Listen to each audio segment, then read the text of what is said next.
కాశీ భగవంతుని హృదయ స్థలంగా కొలవబడుతుంది. కాశీని అవిముక్త క్షేత్రం అని పిలుస్తారు.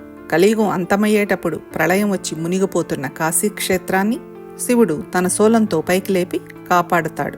మహాశివుడు ఇక్కడ కొలువై ముల్లోకాలను పరిపాలిస్తాడు. వరుణ మరియు అసీ నదులు సంగమించే స్థలం కాబట్టి దీనిని వారణాసి అని కూడా అంటారు. కాశీలో గంగ ఉత్తరముఖంగా ప్రవహిస్తుంది. కాశీ కాశీ అని తలిచినంత మాత్రం చేతనే కాశీయాత్ర చేసినంత పుణ్యం కలుగుతుంది. ఇక్కడ ఆఖరి శ్వాస విడిచిన వారు మోక్షం పొందుతారు, శివుని సన్నిధిలో స్థానం పొందుతారు. కాశీలో 9 రోజుల పాటు నిద్ర చేయడం మహాయోగం అని అంటారు. కాశీలో కాలభైరవుడిని దర్శించిన వారికి మృత్యుయాతన ఉండదు. మణికర్ణికా ఘాట్లో గంగా స్నానం చేసి కాశీ విశ్వనాథుడిని దర్శించుకోవడం మోక్షానికి మార్గం.